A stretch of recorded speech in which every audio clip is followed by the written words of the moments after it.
भाई मज़ा नहीं आ रहा, मज़ा नहीं आ रहा।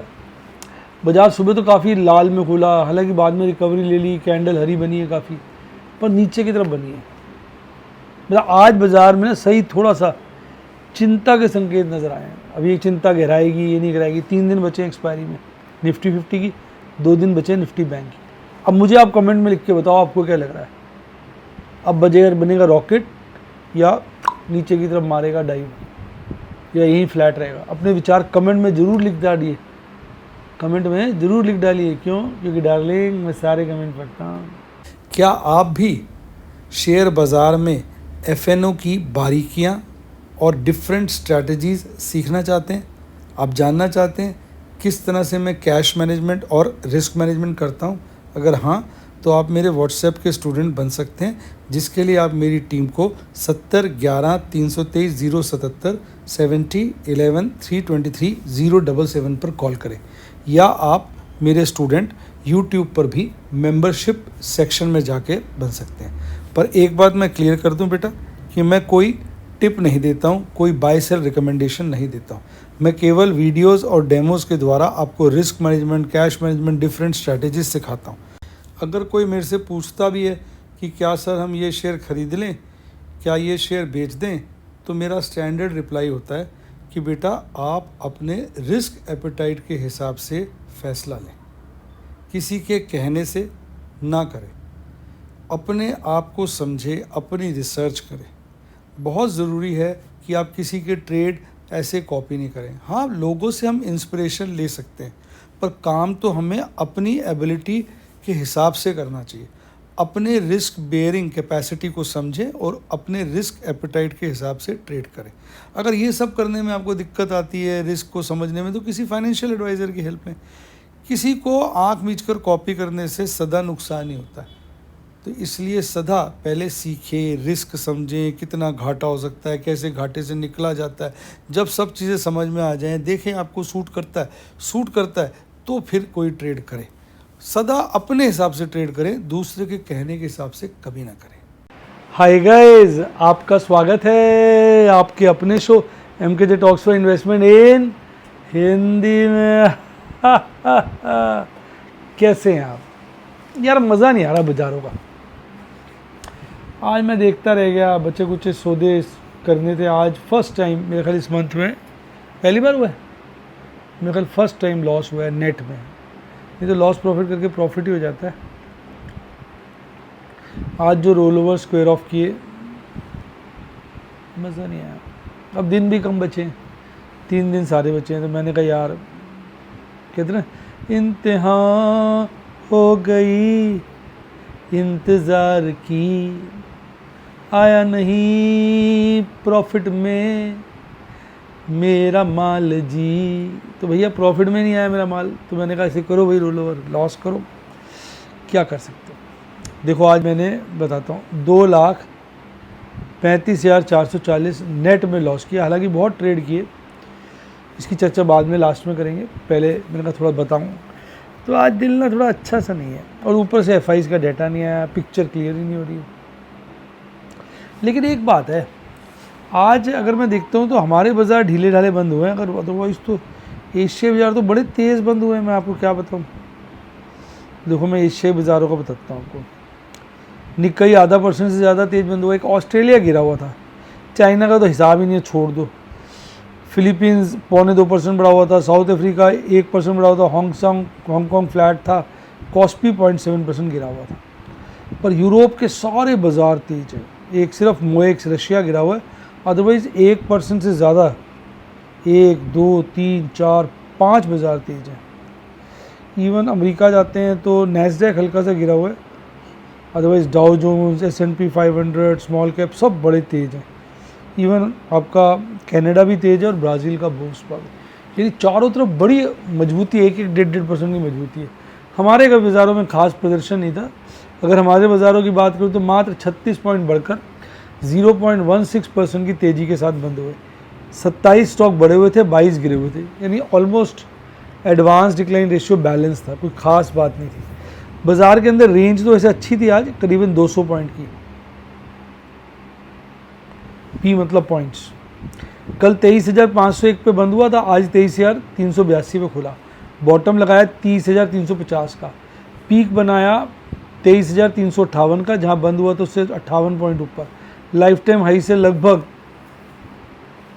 110 पॉइंट दूर था। ओवरऑल 36 पॉइंट बढ़ा। वैसे सारा दिन अप ट्रेंड का ही मूड रहा था, बाद में थोड़ा सा ऐसा हुआ फिर बढ़ गया, पर मज़ा नहीं आया यार। गिरा, बड़ा गैप डाउन ओपनिंग की ना, मज़ा नहीं आया इसलिए। अच्छा, M&M तेज था, पावर ग्रिड तेज था, श्रीराम फाइनेंस तेज था, ग्रासीम तेज था, सन फार्मा तेज था, टाटा कंज्यूमर प्रोडक्ट तेज था, बजाज ऑटो तेज था। ये तेजी के साथ बंद हुए। गिरने वालों में सबसे ज़्यादा गिरा हुआ था इंडसइंड बैंक, फिर सिप्ला, अदानी पोर्ट, कोल इंडिया, टाटा स्टील, रिलायंस और SBI लाइफ, ये सब गिरे हुए थे। और कैंडल बहुत बढ़िया मजबूत बनी है, हरी कैंडल में बड़ी मजबूती है, लेकिन कहीं ना कहीं ये जो ऊपर वाला ट्रेंड था ना, ये ब्रेक हो गया। इस कैंडल ने और इस कैंडल दोनों ने ब्रेक किया, तो हरी कैंडल जरूर है पर नीचे की तरफ बनी है। कुछ तो गड़बड़ है डार्लिंग, कुछ तो गड़बड़ है। बाकी क्या बोलूँ, थोड़ा बाकी रिकवरी अच्छी ले ली है, मज़ेदारी नहीं है थोड़ा। देखो कैंडल अच्छी है, पर कैंडल पिछले अगर कैंडल से देखो तो नीचे की तरफ बनी है, चिंता का विषय है। मूविंग एवरेज पे सब बढ़िया है। MACD चार्ट पे बियरिश क्रॉसओवर तो बना नहीं है, बुलिश ही है, पर कमज़ोर होता जा रहा है। RSI भी स्टेबल है काफ़ी समय से इसी लेवल, क्योंकि ये कंसोलिडेट सा कर रहा है बाजार। अब कोई अच्छी न्यूज़ आ जाए तो भाग जाएगा, बुरी आए तो गिर भी सकता है, खतरनाक मुद्रा में। आज जैसे 23,537 पे बंद हुआ, तो 23,500 पे आप देखेंगे तो कॉल राइटिंग और पुट राइटिंग टक्कर की है। हालांकि पुट राइटिंग कॉल राइटिंग से ज़्यादा है, मजबूत ज़्यादा है, तो आप ये कह सकते हो 23,500 पे पुट राइटर्स थोड़े मजबूत है, पर 23,000 पे तो कॉल राइटिंग बहुत कम है, पुट राइटिंग ज़बरदस्त है। 24,000 पे पुट राइटिंग कम है, कॉल राइटिंग ज़बरदस्त है। तो 23 और 24 एक बहुत ज़बरदस्त रेसिस्टेंस का काम कर रहे हैं, सपोर्ट का काम कर रहे हैं। 23 जो है सपोर्ट है, 24 जो है रेसिस्टेंस है, और बाजार 35,500 के लपेटे में ये भी नज़र आ रहा है। दोनों तरफ की पुट्टे खरीदी हुई हैं, कॉलें खरीदी हुई हैं, सब बेकार होती नज़र आ रही है। आज PCR में थोड़ा सा इम्प्रूवमेंट है, पर कहीं ना कहीं एक के आसपास है, तो कोई खास बात अभी नहीं है। मंथली वाले की अगर बात करता हूँ तो वो वही है, 23,000 पे पुट राइटिंग लगातार बढ़ रही है। 24, ये 2 बार दे दिया क्या आपने? क्या सर? ओपन इंटरेस्ट 2 बार दे दिया डेटा। चलो ये तो डिस्कस कर लिया।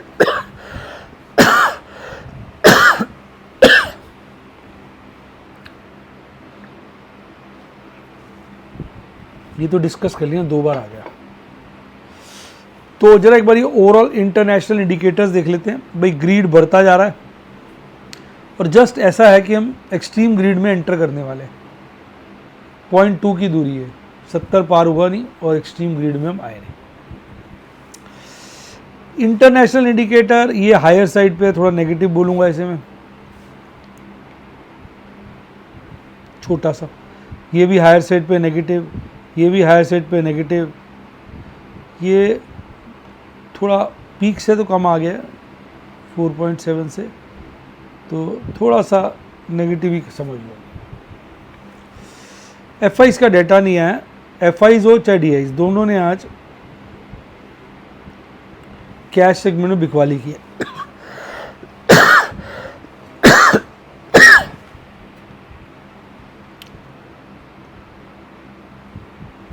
बड़ी बिकवाली तो नहीं है, छोटी बिकवाली है, पर कुल मिला के 1500 करोड़ की बिकवाली आ गई है। फिर भी बाजार हल्का फुल्का तेज था, तो अच्छी बात है। ये अभी डाटा है नहीं। अब इंडाइसेस की बात करूं, स्मॉल कैप 100 गिरा हुआ था और स्मॉल कैप 50, बाकी सब चढ़े हुए थे। नेक्स्ट 50 जरूर 0.25% चढ़ा होता, बाकी सब 0.25% के आसपास नीचे ही तेज थे। यानी आप कहोगे बाजार में ना वो पकड़ सी नहीं थी, मज़ेदारी नहीं थी। ओवरऑल अगर आप देखोगे तो बैलेंस सही व्यू है, 1161 बढ़े हुए थे, 1176 गिरे हुए थे, यानी एडवांस डिक्लाइन रेशो ऑलमोस्ट 1 के आसपास, यानी बाजार स्टैटिक सा है। एस्ट्रल लिमिटेड भागा हुआ था, कमिंस भागा हुआ था, Godrej property, Info Edge Fortis तेज थे। गिरने वालों में Sun TV, RBL bank, SAIL, container corp, इनमें कंपटीशन था गिरावट को लेकर। सबसे ज़्यादा कंटेनर कॉर्प गिरा हुआ था, इसको हमने डिस्कस कर लिया है। अब निफ्टी बैंक की बात करते हैं। निफ्टी बैंक और फ्लैट ही बंद हुआ, 4 बढ़े हुए थे, 8 गिरे हुए थे। 51,661 पे बंद हुआ था, 51,280 पे खुला, अराउंड 450 पॉइंट नीचे खुला। बॉटम शुरू में बनाया 51,138 का, फिर एकदम ये भी निफ्टी की तरह जंप किया, फिर ऊपर ही घूमता रहा। चूँकि खुला काफ़ी नीचे था तो जो पीक बनाया वो 51,783 का बनाया, लाइफ टाइम पीक से करीबन 150 पॉइंट दूर था, 1.25 पॉइंट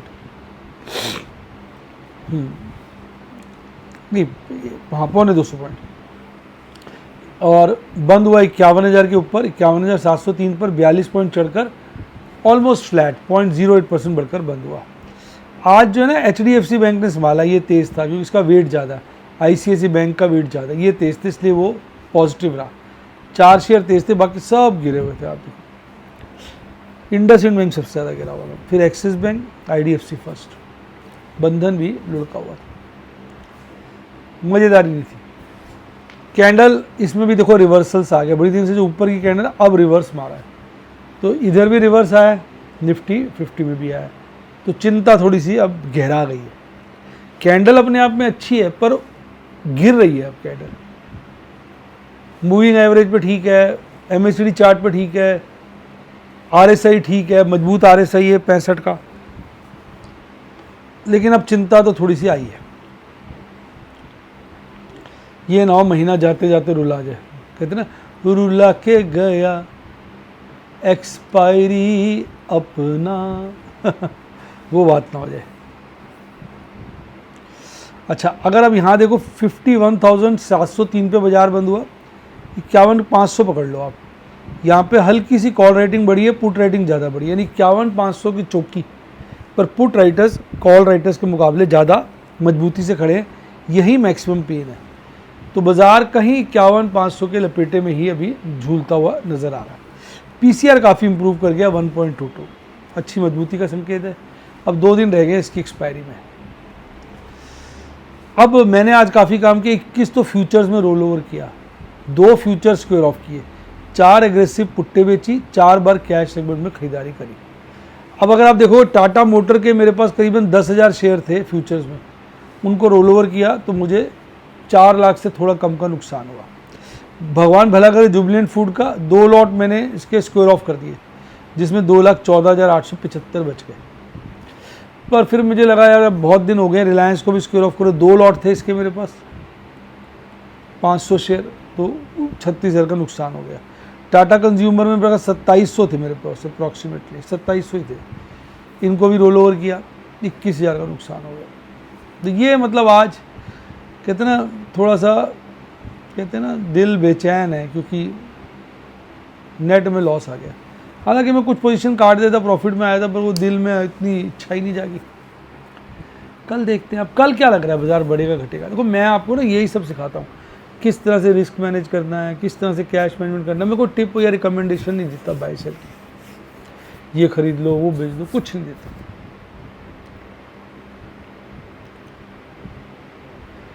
तो अगर आप सीखना चाहें, मेरे स्टूडेंट बनना चाहें, तो मेरी टीम को कॉल कर सकते हैं 70 11 323 077 70 11 323 077, या YouTube के मेंबरशिप सेक्शन में भी ज्वाइन कर सकते हैं। डीमैट अकाउंट खुलवाना हो इसी नंबर पे कॉल करो, या लिंक डिस्क्रिप्शन बॉक्स में से ले लीजिए। इसी के साथ साथ bye bye, God bless you, happy investing, और आप स्टॉक मार्केट के बेताज बादशाह बने।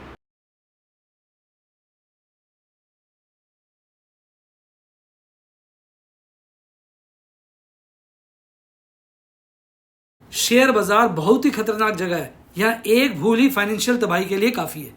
मैं केवल एजुकेशनल वीडियोस ही बनाता हूँ, मैं कोई बाय सेल रिकमेंडेशन नहीं देता हूँ। चर्चा किए गए स्टॉक उदाहरण के लिए हैं और खरीदने या बेचने की कोई रिकमेंडेशन नहीं है। मेरा ये मानना है कि शेयर बाजार में निवेश किसी के कहने पर नहीं करना चाहिए, बल्कि अपने रिस्क एपेटाइट और जानकारी के हिसाब से करना चाहिए। सदा याद रखें, जिसने ली टिप उसकी हुई डिप। शेयर बाजार में निवेश जोखिमों के अधीन है। निवेश करने से पहले सभी संबंधित दस्तावेजों को ध्यान से पढ़ें।